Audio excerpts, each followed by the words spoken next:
When President Lincoln kicked Copperhead leader Clement Vallandigham out of the Union in June 1863, he had troops escort him to Tennessee.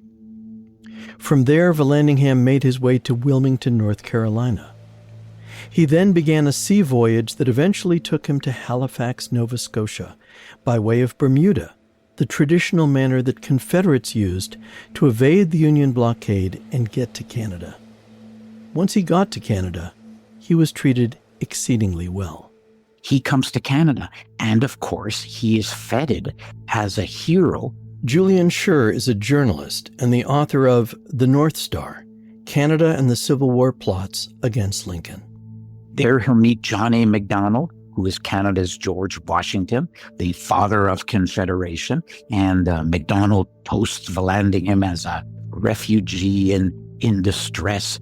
He's invited as a guest to Parliament, and Vallandigham makes his way to Clifton House, beautiful, sumptuous hotel overlooking Niagara Falls. According to press reports that I uncovered, they would imbibe freely of Canadian whiskey and talk about hanging the abolitionists. And the newspapers were largely in favor of the Confederates, and they praised Vallandigham for his honest advocacy of peace. And they denounced Lincoln as, quote, the mad, blood-stained despot at Washington. And with the kind of gall that only someone on a crusade could really muster, what does he do? He decides to run as governor of Ohio from Canada. The disgraced former U.S. congressman, exiled from the United States for treasonous speech during a time of war, received the Democratic Party's nomination for governor of Ohio, which by the fall of 1863 had become a hotbed of violent dissent against the U.S. government. Though he lost that election, he quickly pivoted toward a new goal, becoming the Democratic nominee for President of the United States. This is the Copperhead Conspiracy. I'm Dan Gettleman.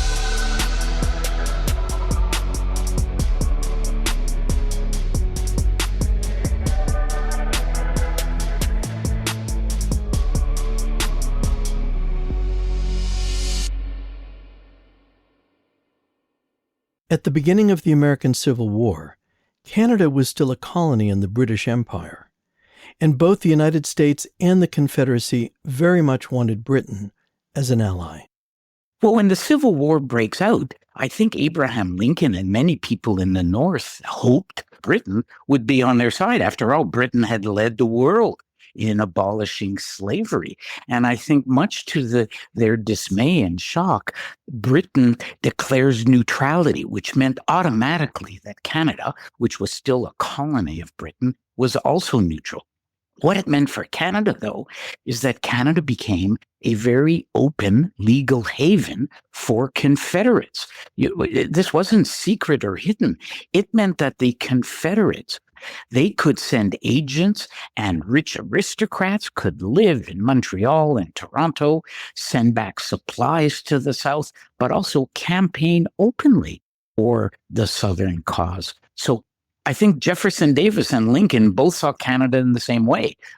But one was very happy. Davis was very happy that Canada was supporting the South. And of course, Lincoln grew increasingly enraged. All of this begs the question of why Canadians would be so supportive of the South during the Civil War, especially given Canada's reputation as a promised land for those enslaved in the United States. There were all kinds of reasons why there was a surprising amount of support for the South among the Canadian elites, not among the general population. We know there were no popular opinion polls, but we know that tens of thousands of ordinary Canadians signed up and fought in the Union Army. Many die, some become generals and receive all kinds of medals. But among the Canadian elites, there were several reasons why I don't think they necessarily supported slavery, but they had a sympathy for the aristocratic South. There was a class affinity. Canada, had these British aristocrats, and the Southerners who came up here and established homes were of the same class, the same high bearing, and they bought fancy mansions and went to the same clubs. So you have that class unity, the fellow aristocrats. Second, you had economic reasons. Much like today, oligarchs from Russia have set up themselves in London, and there's a huge market for getting around the sanctions against Russia. Well, during the Civil War, because of the blockade, you could make a fortune from Canada sending all kinds of goods around the blockade to the Confederates, not to mention the Navy shipyards in Halifax. Confederate companies were being traded on the London Stock Exchange. 80% of Britain's cotton came from the South. So there were a bunch of economic reasons to support the South. And also, a lot of the conservative church leaders, the Catholic Church in Quebec. And it's quite appalling because as a Canadian, I grew up, being happy and proud, learning in school that Canada was on the right side of the Civil War, right? The terminus for the Underground Railroad.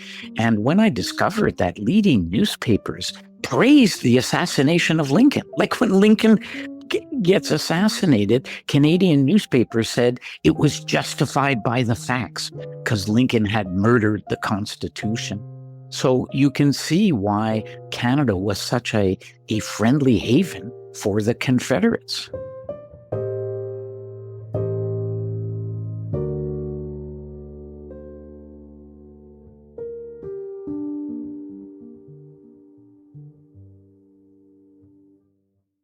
So all of this helps to explain why Canada would be considered the logical destination for a growing community of exiled Copperheads, escaped Confederate soldiers, and official representatives of the Confederate government, sent north to begin secret operations against the United States.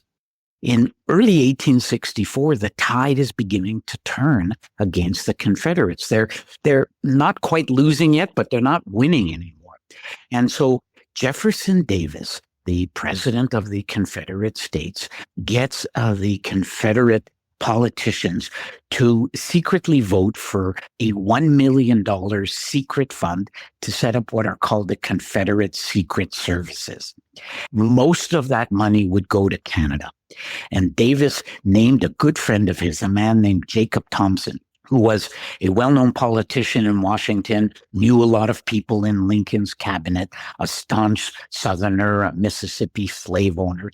He is sent to Canada, first arrives in Halifax, and will eventually settle in Toronto. But first he will come to Montreal, and he will deposit close to $649,000, which is the equivalent today of $12 million, in a branch of the Ontario Bank run by Henry Starnes. Henry Starnes had been the mayor of Montreal for 2 years.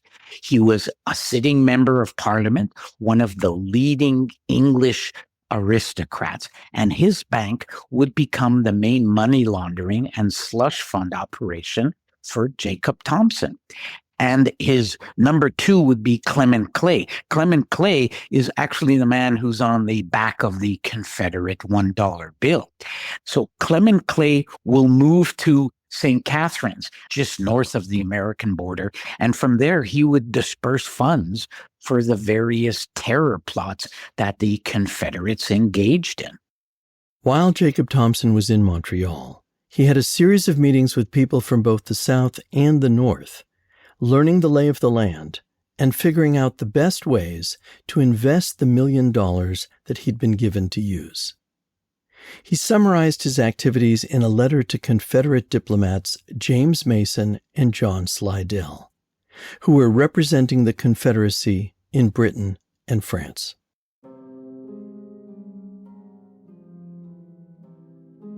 Gentlemen, the result of the conferences we held at Montreal led me to conclude that Lincoln would be reelected overwhelmingly, and thus there would be continued the present policy of the administration for 4 years more.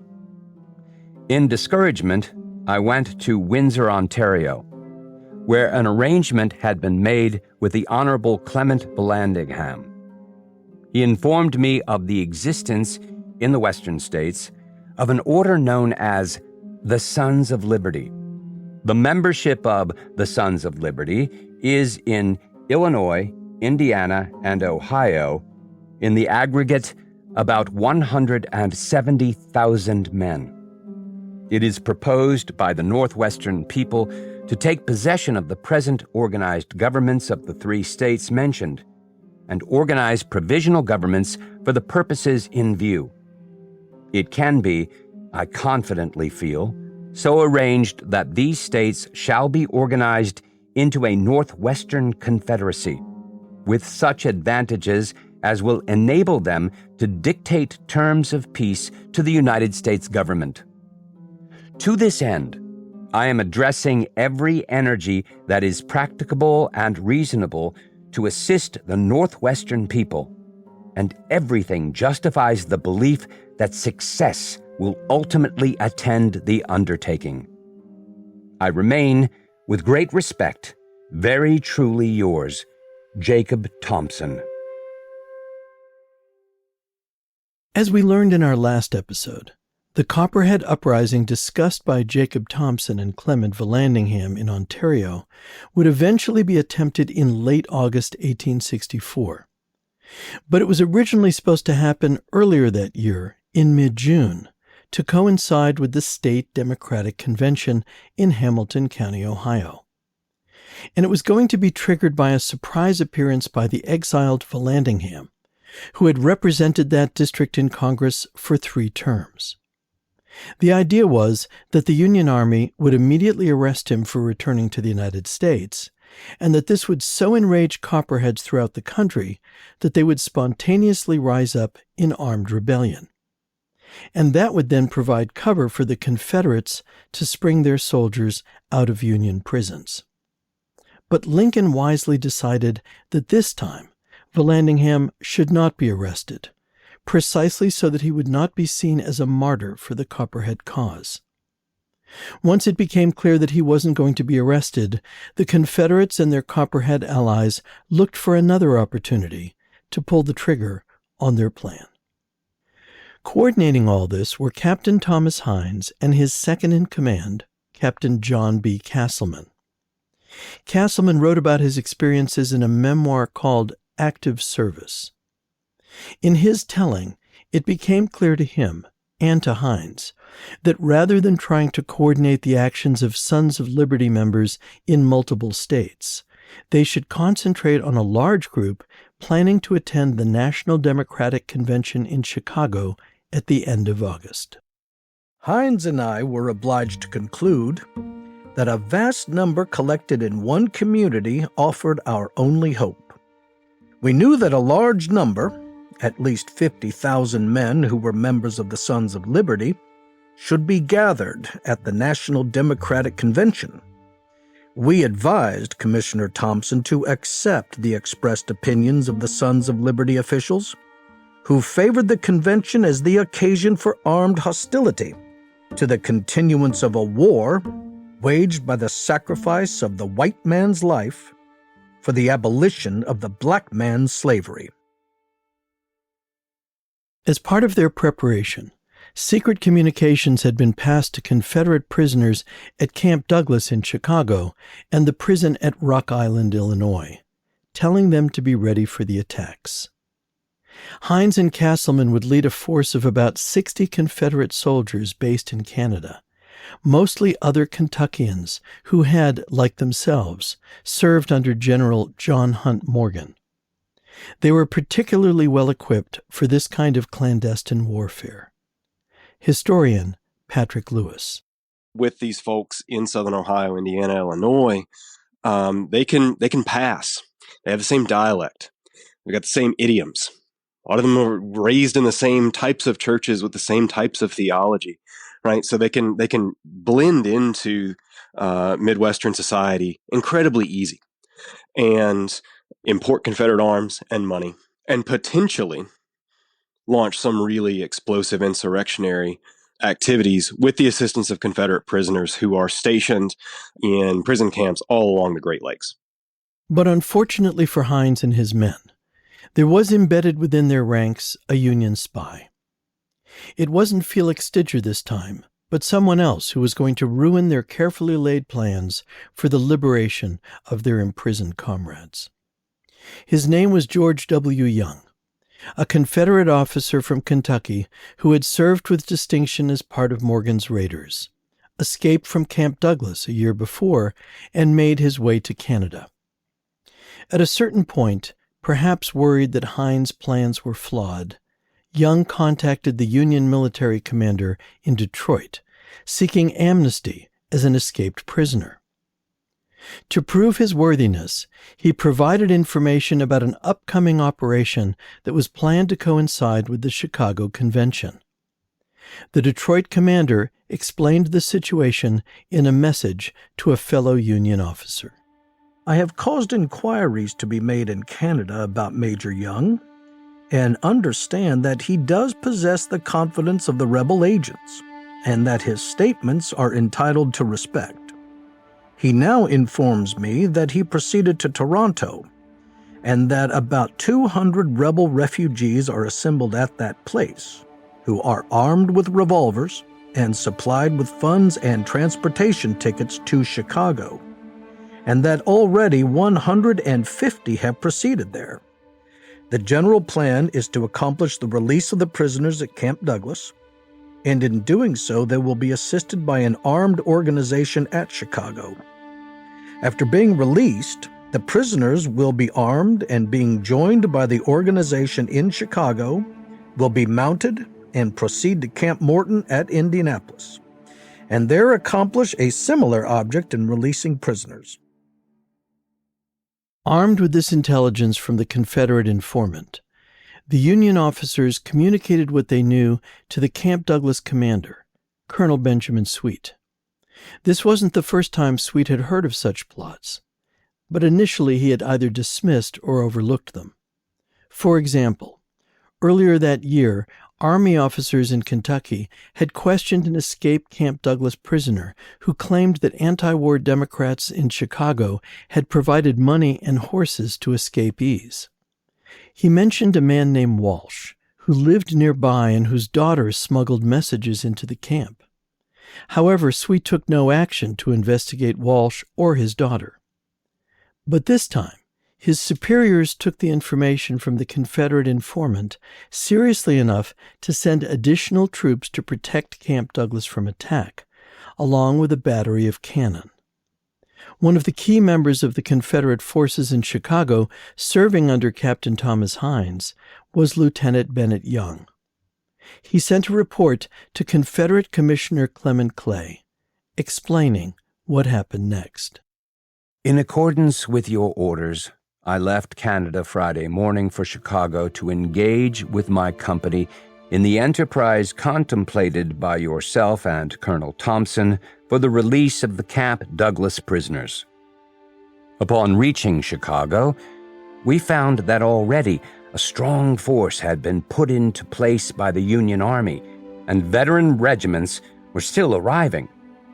One regiment was placed within Camp Douglas with the Confederates, and 16 pieces of artillery were parked, ready to open fire upon those defenseless men in case an attack was made. It required no great amount of perception to see that an attempt to accomplish our object would result not only in their indiscriminate slaughter, but our own certain death under the circumstances.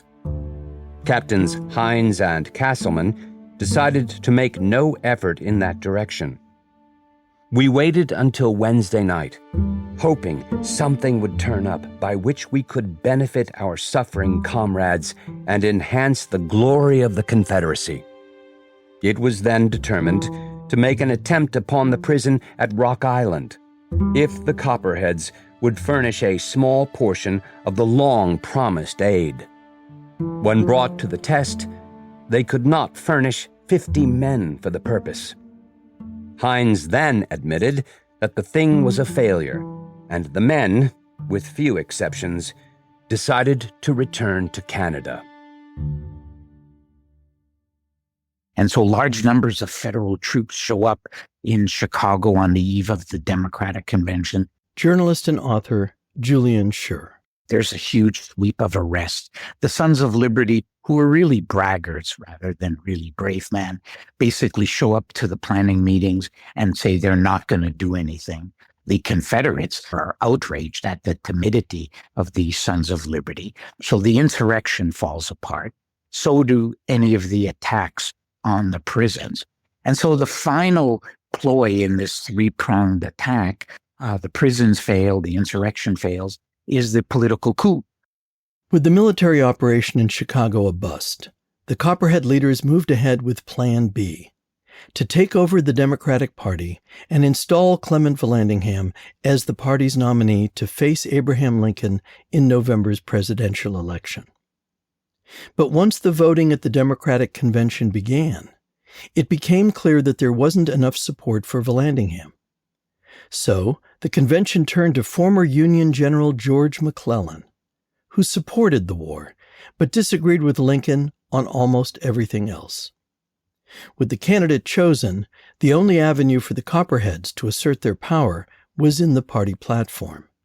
And their goal was to make sure that platform promoted peace with the Confederacy at any cost. The Copperheads were strong enough to where they adopted a peace platform. Mark Lowes is an emeritus professor of history at the University of Cincinnati. That is, the position that they took when Lincoln was running for re-election was they wanted a negotiated settlement with the Confederacy. And of course, the only negotiated settlement you're going to get with the Confederacy is Southern independence.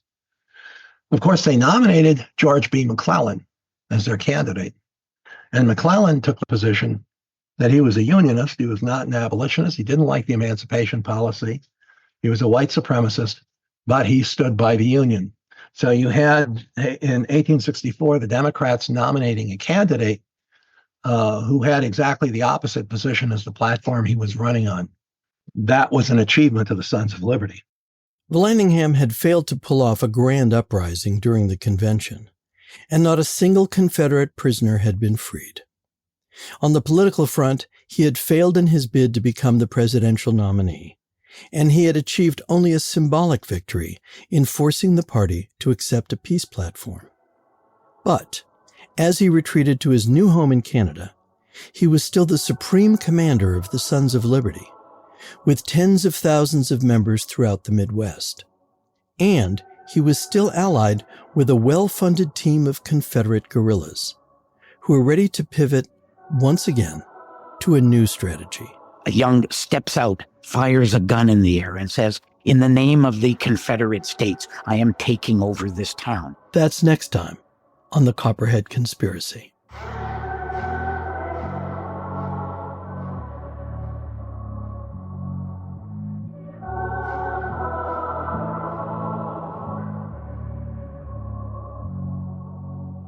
The Copperhead Conspiracy is a production of Reckoning, Inc., with funding and scholarly assistance from Ohio Humanities. It was produced and narrated by me, Dan Getteman. Our historical consultant was Dr. Stephen Rockenbach. Voice actors were Alec Voles and Barrett Cooper. Our theme music was composed by Ja'Cory Arthur, with other music licensed from Blue Dot Sessions. Special thanks to Nina Ellis, Louisville Public Media, and to Loretta Williams for editorial guidance. Major support for this series was provided by Archon Construction. Additional support from Jay and Susan Giles, Doreen Juha Sauer, Lopa Mehrotra, and Douglas and Marissa Brown. Many thanks to Julian Schur, Patrick Lewis, and Mark Lowes, whose interviews were heard in this episode. If you would like to support our nonprofit organization and unlock bonus episodes of this series, you can do so at patreon.com/reckoningradio.